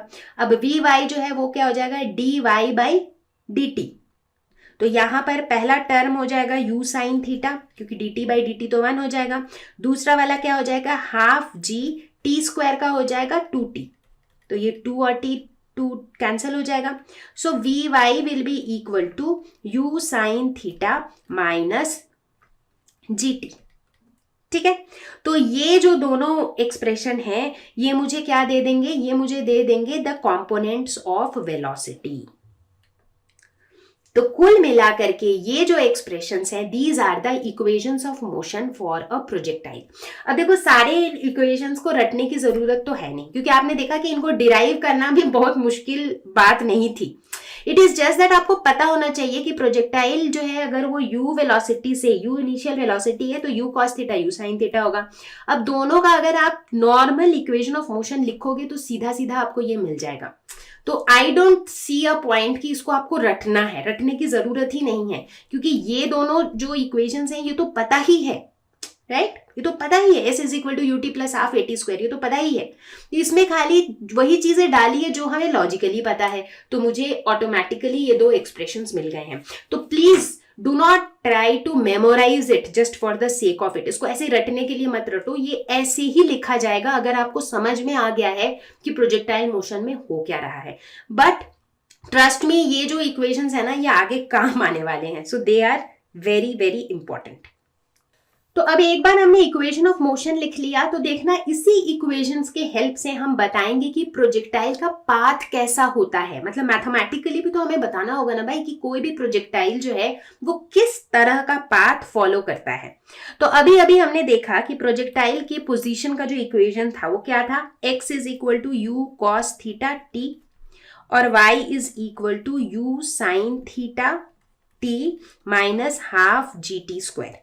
ठीक है, ये दो हमारे इक्वेशंस थे प्रोजेक्टाइल के। ठीक है, अब इस पहले इक्वेशन से हम लिख सकते हैं कि t is equal to x by u cos theta, और इस वैल्यू को हम डाल देंगे इक्वेशन नंबर 2 में। तो इक्वेशन नंबर 2 मेरा क्या हो जाएगा, y is equal to u sine theta into t के जगह लिख देंगे x by u cos theta minus half g t², यानी कि x by u cos theta का होल स्क्वायर। क्यों, हम क्या करना चाह रहे हैं, हम बेसिकली एक ऐसा इक्वेशन लिखना चाह रहे हैं जो y और x के बीच का रिलेशन बताए, तभी तो हमें नेचर ऑफ पाथ पता चलेगा।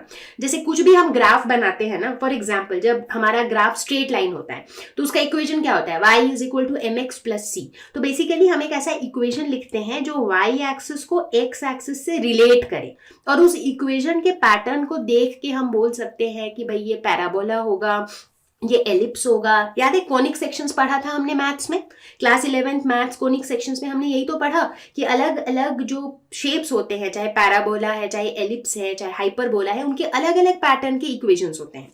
तो यहाँ पर भी हम एक वैसा ही रिलेशन एस्टैब्लिश करना चाह रहे हैं। ठीक है, तो ये क्या हो जाएगा, ये हो जाएगा y is equal to u और यू कैंसिल हो जाएगा, sine theta by cos theta क्या होता है, टैन थीटा। तो ये हो जाएगा tan theta into x minus 1/2 g divided by u square cos square theta into x square. ठीक है, ये मेरा एक्सप्रेशन बना। तो बेसिकली ये एक्सप्रेशन किस फॉर्म में है, ये एक्सप्रेशन जो है इस फॉर्म में है, y is equal to a x plus b x square, इस फॉर्मेट में है। और ये किसका इक्वेशन होता है, इस फॉर्मेट का इक्वेशन होता है पैराबोला का। तो इसका मतलब क्या है, इसका मतलब ये है कि प्रोजेक्टाइल का जो नेचर ऑफ पाथ है दैट इज अ पैराबोला। और पैराबोला का पाथ कैसा होता है, ऐसा। इसीलिए जब आप एक बॉल को थ्रो करते हो एक इनिशियल वेलोसिटी से, तो ये यूं कुछ देर तक हवा में रहता है, ऊपर जाता है, फिर वापस आके यूं ग्राउंड में गिर जाता है। और इसे हम कहते हैं path of a projectile which is parabolic in nature. अब प्रोजेक्टाइल मोशन के अंदर कुछ बड़े इंपॉर्टेंट टर्म्स होते हैं जो हमें पता होने चाहिए, और इनसे रिलेटेड ना ट्रस्ट में बड़े सारे क्वेश्चंस पूछे जाते हैं। तो क्वेश्चन के पॉइंट ऑफ व्यू से भी ये बड़ा इंपॉर्टेंट है। तो पहला टर्म है टाइम ऑफ मैक्सिमम हाइट। मतलब ये जो प्रोजेक्टाइल मोशन है जहां पर ऑब्जेक्ट यूं गया फिर वापस यूं गिरा, इस मोशन में कितना टाइम लगता है इस ऑब्जेक्ट को मैक्सिमम हाइट तक जाने में, क्योंकि उसके बाद तो फिर से ये वापस गिरता है। So that time is called time of maximum height. तो अभी थोड़ी देर में हम इनके लिए ना एक्सप्रेशंस डिराइव करेंगे, बट उसका लॉजिक समझ लो कि कैसे हम डिराइव करेंगे। तो जब हम टाइम ऑफ मैक्सिमम हाइट की बात कर रहे हैं, तो एक्चुअली मैक्सिमम हाइट पर जाने के बाद हो क्या रहा है, जब ये बॉल यूं जा रहा है और यहाँ एकदम मैक्सिमम टिप पर है, तो क्या हो रहा है, उस पॉइंट ऑफ टाइम के लिए इसका जो वेलोसिटी का जो y कॉम्पोनेंट है दैट बिकम्स 0। याद है हमने ये पढ़ा था पहले भी, मोशन इन वन लाइन जब हम पढ़ रहे थे, हमने क्या पढ़ा था कि किसी भी ऑब्जेक्ट को हम यूं फेंकते हैं, एक पॉइंट के बाद वो वापस आ जाता है। तो वो जो पॉइंट होता है जहां पर ये अपना डायरेक्शन रिवर्स कर रहा होता है, उस पॉइंट पर एक इंस्टेंट के लिए उसकी वेलोसिटी 0 हो जाती है। याद है, याद है।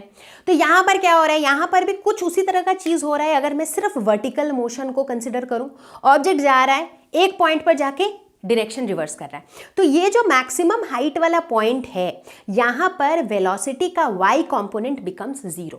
अब आप पूछोगे कि अगर वेलोसिटी 0 है तो बॉल को यहीं रुक जाना चाहिए हवा में। अरे यार, सिर्फ y कंपोनेंट का वेलोसिटी 0 है, x वाला तो अभी भी है। इसीलिए बॉल जो है ऊपर वाले पॉइंट से थोड़ा यूं जा रहा है, क्योंकि x वाला जो कंपोनेंट है वो उसे कह रहा है कि रुकना नहीं है, चलना है। तो इसीलिए x वाला इसको ले जा रहा है उधर, और फिर वापस से जो है इसका x y दोनों एक्शन में आ जा रहा है, क्योंकि एक्सेलरेशन भी तो है नीचे की तरफ। ठीक है, तो ये लॉजिक इस पॉइंट के हेल्प से कि मैक्सिमम हाइट वाले पॉइंट पे vy हो जाता है 0, इसके हेल्प से हम इसका एक एक्सप्रेशन निकालेंगे टाइम ऑफ मैक्सिमम हाइट। दूसरा इंपॉर्टेंट टर्म है मैक्सिमम हाइट। ये तो टाइम की बात हुई कि भाई कितना टाइम लेगा यहां से मैक्सिमम हाइट तक पहुंचने के लिए, बट ये मैक्सिमम हाइट है कितना वो भी तो निकालना है, नीचे से ये वाली हाइट कितनी है। तो बेसिकली जो टाइम ऑफ मैक्सिमम हाइट है, उस टाइम के दौरान जितना y एक्सिस में ये डिस्टेंस कवर कर रहा है, that is the maximum height. तीसरा इंपॉर्टेंट टर्म है time of flight. Time of flight मतलब कितने टाइम तक ये जो मेरा प्रोजेक्टाइल है ये हवा में है, राइट। मतलब मैंने इस प्रोजेक्टाइल को यूं फेंक दिया यहाँ से, उसके बाद यहाँ से लेके यूं यहाँ तक, जब तक ये वापस ज़मीन पे नहीं गिर रहा है तब तक ये पूरे मोशन के दौरान कितना टाइम लगा, that is time of flight. और चौथा इंपॉर्टेंट टर्म है रेंज। रेंज मतलब the maximum horizontal distance covered by the projectile. मतलब जब प्रोजेक्टाइल यहाँ से लेकर के यहाँ तक जा रहा है तो सिर्फ हॉरिजॉन्टली ये कितना डिस्टेंस मैक्सिमम कवर करता है, उसे हम कहते हैं रेंज। तो चलो फटाफट से मैथमेटिकली ये सारे टर्म्स के एक्सप्रेशंस निकालते हैं, और देखना अभी जो लॉजिक मैंने बताया ना, सिर्फ वो लॉजिक यूज करेंगे और फटाफट से 2-2 मिनट में, 2-2 मिनट भी नहीं, 1-1 मिनट में सबके एक्सप्रेशंस निकलेंगे। तो सबसे पहले बात करेंगे टाइम ऑफ मैक्सिमम हाइट। अभी मैंने क्या बताया था कि एट मैक्सिमम हाइट क्या होता है, जब ये मेरा प्रोजेक्टाइल जो है अपने मैक्सिमम हाइट पर पहुंचता है, तो इस हाइट पर जो इसका vy होता है, वेलोसिटी का जो y वाला कंपोनेंट होता है, दैट इज इक्वल टू 0। ठीक है, तो इसका मतलब है कि जो मेरा वेलोसिटी का y वाला कंपोनेंट था, जब हमने इक्वेशन ऑफ मोशन निकाला था तो वेलोसिटी का y वाला कंपोनेंट क्या था, u sin theta minus gt, यही था। अगर उस एक्सप्रेशन में वापस जाके देखो तो यही निकला था मेरा। So this is equal to 0 at maximum height, ठीक है। तो जब ये इक्वल टू 0 हो जाता है तो यहां पर जो टाइम मुझे लगता है that time is basically time of maximum height, जिसे हम TM से डिनोट कर रहे हैं। तो यहां से सॉल्व कर लो और TM निकल जाएगा। So what will be TM? This will be equal to U sin थीटा डिवाइडेड बाई G। हो गया, this is the time of maximum height. अब देखो, इनको डिराइव करना तो बड़ा ही आसान है। अगर आपको इक्वेशन ऑफ मोशन हैंडी याद है तो आप आराम से डिराइव कर लोगे, but what I would suggest is कि ये जो एक्सप्रेशंस है ना, इनको आप याद रख लो। क्यों? क्योंकि कॉम्पिटिटिव एग्जाम में जब क्वेश्चंस रहते हैं ना, तो आपके पास टाइम का भी थोड़ा शॉर्टेज होता है, तो you want to answer them fast. तो अगर ये फॉर्मूला आपको हैंडी याद रहेंगे तो आप फटाफट से क्वेश्चंस अटेम्प्ट कर सकते हो। अब इसी तरीके से बात करते हैं मैक्सिमम हाइट की। ये तो टाइम ऑफ मैक्सिमम हाइट हो गया, ठीक है। तो अगर हम मैक्सिमम हाइट की बात करें तो मैक्सिमम हाइट क्या होगा? अभी अभी हमने क्या देखा? हमने देखा कि जब at t is equal to TM, जब t की वैल्यू TM होती है तो हमारा जो हाइट रीच होता है दैट इज मैक्सिमम, है ना। ये टाइम ऑफ मैक्सिमम हाइट का मतलब ही तो वही है ना, जब वो एकदम पीक पॉइंट पर होता है। अभी हम क्या निकालना चाह रहे हैं? ये मैक्सिमम हाइट निकालना चाह रहे हैं, राइट। तो हाइट रीच्ड इज मैक्सिमम, यानी कि जब t की वैल्यू TM है उस टाइम पर जो y की वैल्यू होगी दैट इज मैक्सिमम हाइट, क्योंकि ये क्या है? ये y की ही तो वैल्यू है ना। तो अब वापस इक्वेशन ऑफ प्रोजेक्टाइल में चले जाओ, वहां पर y का इक्वेशन क्या था? u sin theta t minus half GT square, यही था। अब हम कह रहे हैं कि जब t की वैल्यू TM हो जाती है तब जो y की वैल्यू होती है वही मेरा मैक्सिमम हाइट है, ठीक है। चलो बढ़िया है। अब TM का वैल्यू डाल दो। अभी अभी TM की वैल्यू हमने निकाली थी, तो ये हो जाएगा u sin theta into U sin theta by G minus half G TM square, यानी कि U sin थीटा डिवाइडेड बाई G का होल स्क्वायर। तो ये हो जाएगा U स्क्वायर साइन, तो ये हो जाएगा U square sine square theta divided by 2G। तो ये क्या हो जाएगा? ये हो जाएगा मैक्सिमम हाइट। तो देखो, ये ना फॉर्मूले काफी सिमिलर से दिखते हैं बट अलग हैं। यहाँ पे U sign theta by G था, यहाँ पर U square sine square theta by 2G है। तो इट इज बेटर दैट इनको आप एक शीट में लिख लो, थोड़ा प्रैक्टिस कर लो एक दो बार लिख के, so that they are like at your fingertips, ठीक है। अभी और भी दो टर्म्स बचे हुए हैं और वो है time of flight and horizontal range. तो पहले टाइम ऑफ फ्लाइट की बात करते हैं। टाइम ऑफ फ्लाइट जैसा कि मैंने बताया, मतलब कितनी देर ये हवा में है, ठीक है। तो अब यहां से शुरुआत हुई और पूरे जितनी देर ये हवा में रहा, फिर आखिरी में जाके कहां पहुंचा? वापस से यहां पर आ गया, राइट। तो जब ये हम टाइम ऑफ फ्लाइट कैलकुलेट कर रहे हैं तो हम बेसिकली ये देख रहे हैं कि जो y की वैल्यू है ना, y कोऑर्डिनेट जो है, ये 0 यहाँ पे 0 था और पूरे टाइम ऑफ फ्लाइट के बाद ये वापस से 0 हो गया। तो बेसिकली जो मेरा y का एक्सप्रेशन है, y कोऑर्डिनेट का जो एक्सप्रेशन है ना, which is u sin theta t minus half GT square, हम कह रहे हैं कि जब इस y की वैल्यू वापस से 0 हो जाए, तो ये y जब वापस से 0 हो गया, इसका मतलब प्रोजेक्टाइल का हवा में रहने का टाइम खत्म हो गया। तो इसको जब हम 0 से इक्वेट कर देंगे तो इस समय जो मुझे t की वैल्यू मिलेगी यहां से, वो क्या मिलेगा? u sin theta t is equal to half GT square. तो ये एक t और एक t तो कैंसिल हो जाएगा यहां से। तो यहां से जो t की वैल्यू मुझे मिल रही है that is time of flight. तो इसको हम t के नीचे एक सबस्क्रिप्ट f लगा देते हैं और हम ये भी नोटिस कर रहे हैं कि u sin theta by g क्या है? That is time of maximum height. So time of flight is equal to 2 times the time of maximum height, यानी कि यहां से मैक्सिमम हाइट तक पहुंचने के लिए जितना टाइम लगता है विच इज TM, इसका डबल टाइम जो है होता है क्या? टाइम ऑफ फ्लाइट, ठीक है। टाइम ऑफ फ्लाइट मतलब ये पूरा ऊपर तक जाना, ऊपर से नीचे तक आना। तो नीचे से मैक्सिमम हाइट तक जाने में अगर लगा TM, तो TM प्लस वापस TM, तो that is 2 times TM is TF। अब हमारा चौथा term which is horizontal range, मतलब कि कितना हॉरिजॉन्टल मैक्सिमम डिस्टेंस हमने कवर किया, ठीक है। तो ये वही डिस्टेंस है जो हम कवर करेंगे कितने टाइम में, TF टाइम में, मतलब टाइम ऑफ फ्लाइट। जितनी देर ये हवा में है उतने देर में y तो मेरा 0 से वापस 0 हो गया, लेकिन जो x है वो मेरा कितना हुआ, राइट। तो यहां पर हम फोकस करेंगे x कंपोनेंट पे। तो जो मेरा रेंज होगा वो क्या होगा, x is equal to u cos theta into t। यहाँ पे क्या हो जाएगा, टाइम ऑफ फ्लाइट, ठीक है। तो ये हो जाएगा u cos theta into time of flight, अभी निकाला था हमने 2u sin theta by g। अब देखो 2 sin थीटा cos थीटा क्या हो जाता है, sin 2 थीटा। तो इसको हम लिख सकते हैं u square sin 2 theta by g। तो ये हो जाएगा मेरा रेंज, ठीक है। तो अब इस एक्सप्रेशन को देखते हुए हम ये कह सकते हैं कि रेंज जो है मैक्सिमम कब होती है, जब sin 2 थीटा की वैल्यू 1 होती है, क्योंकि sin 2 थीटा का मैक्सिमम वैल्यू 1 ही हो सकता है। और इसका मतलब है कि 2 थीटा उस समय 90 डिग्री होगा, इसका मतलब है थीटा उस टाइम पर 45 डिग्री होगा। कई बार ना मैक्सिमम रेंज से रिलेटेड क्वेश्चंस पूछे जाते हैं कि रेंज कब मैक्सिमम होगा। रेंज तब मैक्सिमम होगा जब हम प्रोजेक्टाइल को theta is equal to 45 degree से प्रोजेक्ट करेंगे, उस समय हमें सबसे ज्यादा रेंज मिलेगा। फटाफट से एक सिंपल सा क्वेश्चन देख लेते हैं प्रोजेक्टाइल के कॉन्सेप्ट पर। A cricketer can throw a ball to a maximum horizontal distance of 100 metres. Maximum horizontal distance यानी कि ये क्या है, ये है range. How much high above the ground can the cricketer throw the ball, यानी कि वो कितने हाइट तक, ये बॉल है, इस बॉल को जो है वो हॉरिजॉन्टल मैक्सिमम डिस्टेंस कितना थ्रो कर सकता है, 100 मीटर। तो ये कितना हाई थ्रो कर सकता है, यानी कि मैक्सिमम हाइट कितनी है, ये मुझे निकालना है। रेंज दिया हुआ है और मैक्सिमम हाइट मुझे निकालना है, ठीक है। अब मुझे क्या पता है, रेंज क्या होता है, u square sin 2 theta by g। ये दिया हुआ है 100 मीटर।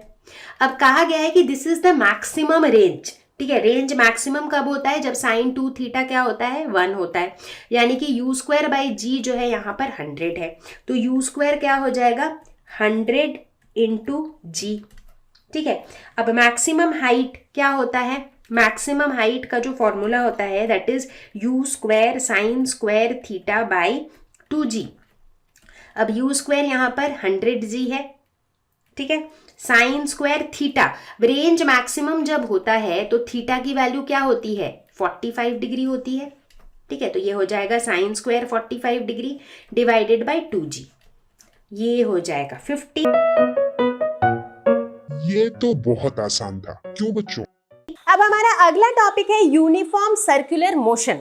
तो जैसा कि हम देख ही रहे हैं कि यहाँ पर हमारी रेलगाड़ी जो है ये भी जा रही है एक यूनिफॉर्म सर्कुलर मोशन में। तो चलो सबसे पहले तो ये देखते हैं कि यूनिफॉर्म सर्कुलर मोशन होता क्या है। When an object moves in a circular path just like this with a uniform speed, तो हम कहते हैं उस मोशन को यूनिफॉर्म सर्कुलर मोशन। अब इतना तो सबको पता चल ही गया होगा कि इसको यूनिफॉर्म सर्कुलर मोशन क्यों कहते हैं, क्योंकि ये यूनिफॉर्म स्पीड से मूव कर रहा है। Simple, right. अब सवाल ये उठता है कि हम यूनिफॉर्म स्पीड क्यों कह रहे हैं, वाई नॉट वेलोसिटी, क्योंकि इस ऑब्जेक्ट के हर एक पॉइंट पर इसकी वेलोसिटी तो चेंज हो रही है। वेलोसिटी इज नॉट यूनिफॉर्म क्योंकि इसका डायरेक्शन चेंज हो रहा है, राइट। तो इसीलिए ये यूनिफॉर्म स्पीड से मूव कर रहा है बट इसकी वेलोसिटी चेंज हो रही है, और वेलोसिटी चेंज हो रही है इसका मतलब इसका एक एक्सेलरेशन भी है। तो चलो अब ये देखते हैं कि इसका वेलोसिटी और एक्सेलरेशन का डायरेक्शन क्या होगा। तो किसी भी पॉइंट पर, लेट अस से अगर हम इस पॉइंट की बात करें तो इस पॉइंट पर इसका जो वेलोसिटी होगा that will B along a tangent. ये सर्कल का अगर हम एक टैंजेंट बनाएं तो ये इस टैंजेंट के अलोंग इसका वेलोसिटी होगा। अब अगर हम बात करें इसके एक्सेलरेशन की, एक्सेलरेशन कैसा होगा, थोड़ी देर पहले हमने देखा था कि जो इंस्टेंट वेलोसिटी का जो डायरेक्शन होता है when it is along the tangent, तो एक्सेलरेशन कैसे होता है, 90 डिग्री पे, राइट। तो इसका मतलब अगर लेट से इस पॉइंट पर वेलोसिटी इस तरह टैंजेंट की तरह है इसका डायरेक्शन, तो एक्सेलरेशन यूं होगा 90 degree towards the centre, right. तो इसका मतलब ये हुआ कि जब हम यूनिफॉर्म सर्कुलर मोशन की बात करते हैं तो हमारा एक्सेलरेशन जो है that is always acting towards the centre, वो हमेशा सेंटर की तरफ होता है। और इसीलिए इस एक्सेलरेशन को एक स्पेशल नाम दिया था न्यूटन ने, जिसे हम कहते हैं सेंट्रीपिटल एक्सेलरेशन। सेंट्रीपिटल जो वर्ड है इसका मतलब होता है सेंटर सीकिंग, जो सेंटर को पाना चाहता है, जो सेंटर की तरफ जाना चाहता है, उसे हम कहते हैं सेंट्रीपिटल एक्सेलरेशन। तो ये जो सेंट्रीपिटल एक्सेलरेशन है इसे हम कैलकुलेट कैसे करते हैं, इसकी वैल्यू क्या होती है? सो सेंट्रीपिटल एक्सेलरेशन को हम डिनोट करते हैं ए सी से, जहां पर सी सबस्क्रिप्ट की तरह लिखा जाता है, and it is given bye v square by r, जहां पर v is the linear velocity और r क्या है, रेडियस ऑफ द सर्कल।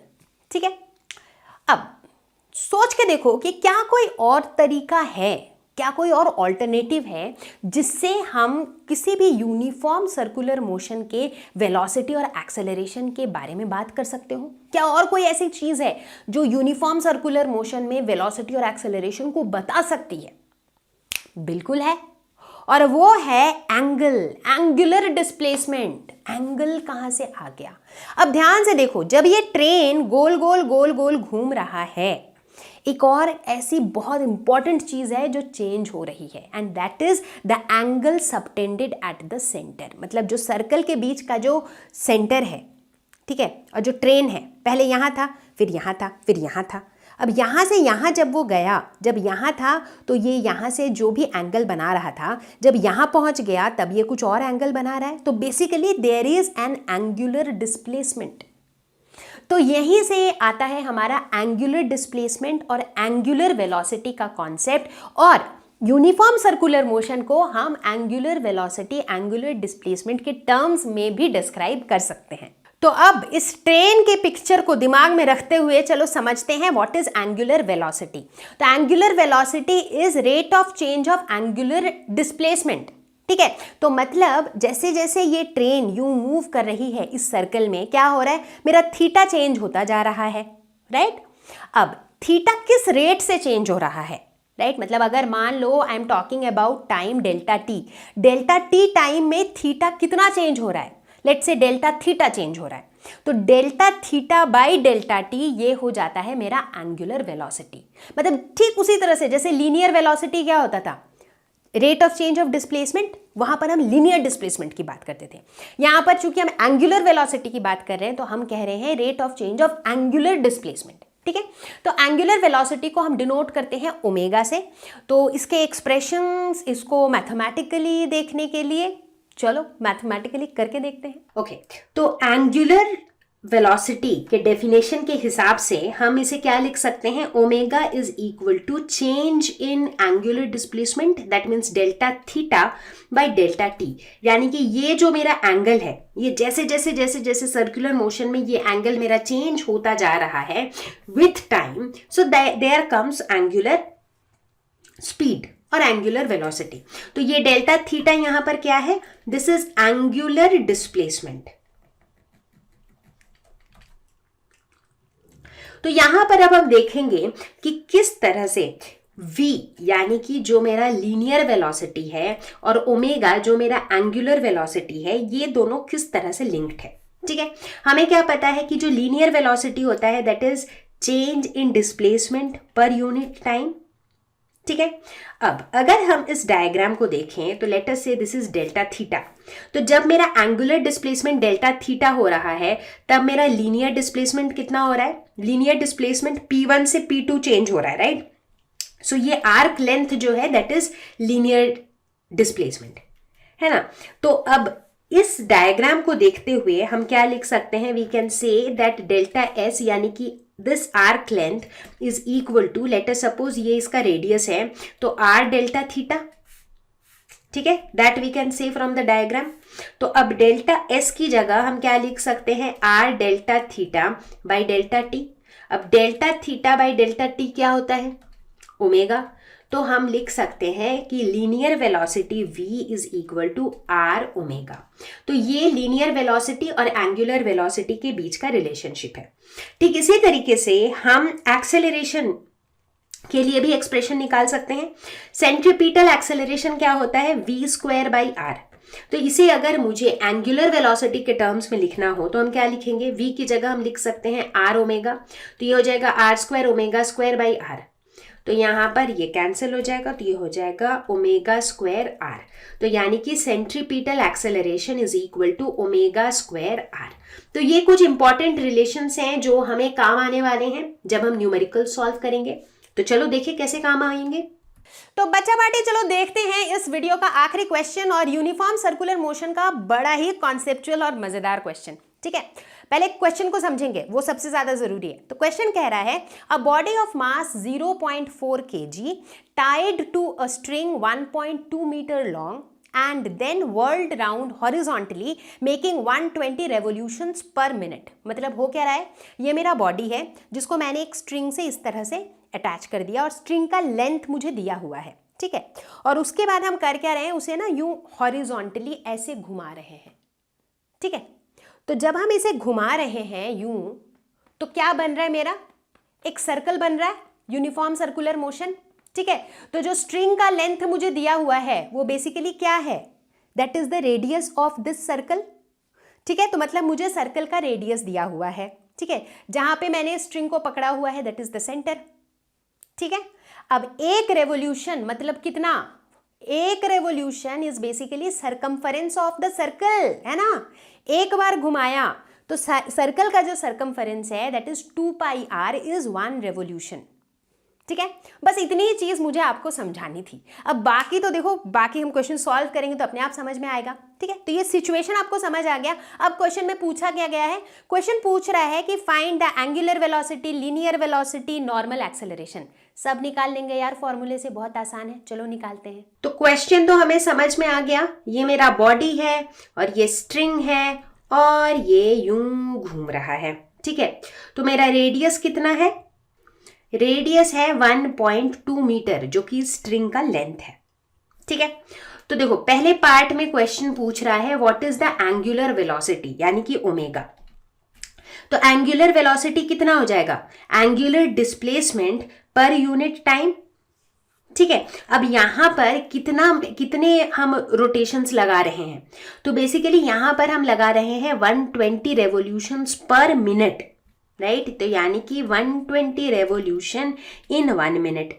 अब 1 रेवोल्यूशन में हम कितना एंगल कवर कर रहे हैं, 1 रेवोल्यूशन में 2 पाई, राइट, 1 कंप्लीट एंगल इज 2 पाई। तो यहाँ 120 रेवोल्यूशन हो रहे हैं तो 120 इंटू 2 पाई, ये मेरा टोटल एंगुलर डिस्प्लेसमेंट हो जाएगा। और टाइम कितना है, 1 मिनट विच इज 60 सेकेंड्स। तो ये हो जाएगा 4 पाई रेडियन पर सेकेंड। अब देखते हैं बी, पूछ रहा है लीनियर वेलोसिटी यानी कि v क्या होता है, r ओमेगा। r मतलब रेडियस यहाँ पर है 1.2 मीटर, इसके साथ मल्टीप्लाई कर देंगे ओमेगा विच इज 4 पाई, यानी कि ये हो गया 4.8 पाई मीटर पर सेकेंड। अब देखते हैं तीसरा पार्ट जो पूछ रहा है नॉर्मल एक्सेलरेशन। तो इस केस में जब भी हम सर्कुलर मोशन की बात कर रहे हैं तो acceleration is basically centripetal acceleration that is v square by r। तो ये क्या हो जाएगा, v स्क्वायर बाई r या फिर ओमेगा स्क्वायर r, कुछ भी लिख लो। अब ओमेगा दिया हुआ है 4 पाई, तो 4 पाई स्क्वायर इंटू r है 1.2, तो ये आ जाएगा 189.5 मीटर पर सेकेंड स्क्वायर। तो इस तरीके से ये जो छोटे छोटे रिलेशंस हैं इनके ऊपर बेस्ड क्वेश्चंस पूछे जा सकते हैं। लर्नो हब एक ऐसा फ्री लर्निंग प्लेटफॉर्म जहां पर आपको मिलते हैं videos, notes, NCERT solutions, sample papers and online tests absolutely free of cost. इतना ही नहीं, Learno Hub class 11-12 YouTube channel पर चलते हैं free batches for 11th and 12th। Class 11th के बच्चों के लिए Atharva batch Monday to Friday at 4:30 PM और क्लास 12th के बच्चों के लिए Anant batch Monday to Friday at 6 PM। अगर आप या आपके जान पहचान का कोई तैयारी कर रहा है नीट या जेईई का, तो हमारे यूट्यूब चैनल पर है लर्नो हब नीट पे जीत, जेईई पे जीत का complete course absolutely for free. इनमें चैप्टर्स की डिटेल्ड एक्सप्लेनेशंस, लाइव क्लासेस, ढेर सारे क्वेश्चंस और प्रीवियस ईयर क्वेश्चंस डिटेल्ड में कवर्ड हैं। और तो और you can ask all your doubts absolutely for free at ask question section of लर्नो hub. हमारा एंड्रॉयड ऐप भी है। आप 1-on-1 क्लास लेना चाहते हो तो है लर्नो हब स्वयं at a very affordable price. लर्नो hub free है पर बेस्ट है।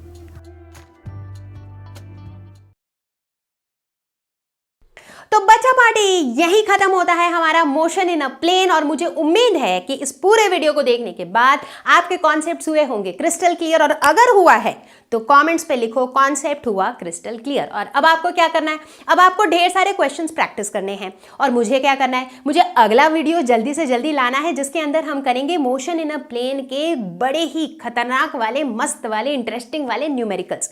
मैं ये नोटिस कर रही हूँ कि आप सभी लोग जो है वन शॉट वीडियो तो देख रहे हो, लेकिन जो न्यूमेरिकल वाला वीडियो है उसको कर दे रहे हो इग्नोर, जो कि सही नहीं है, क्योंकि फिजिक्स में अधिकतर टाइम आप अटक जाते हो न्यूमेरिकल्स में। और ये जो न्यूमेरिकल्स वाले वीडियोस मैं बना रही हूँ उसके अंदर मैं काफ़ी चुन चुन के अच्छे न्यूमेरिकल्स ला रही हूँ, उससे आपको न्यूमेरिकल को सॉल्व करने का अप्रोच समझ में आएगा। ठीक है, तो डन डील कि इसके बाद आएगा न्यूमेरिकल्स का वीडियो, और सभी बच्चे मेरे न्यूमेरिकल्स का पूरा वीडियो देखेंगे और फिर खुद से न्यूमेरिकल सॉल्व करने की कोशिश करेंगे। ठीक है, तो सब मजे में रहो, मस्त रहो, stay home, stay safe, take care, bye bye.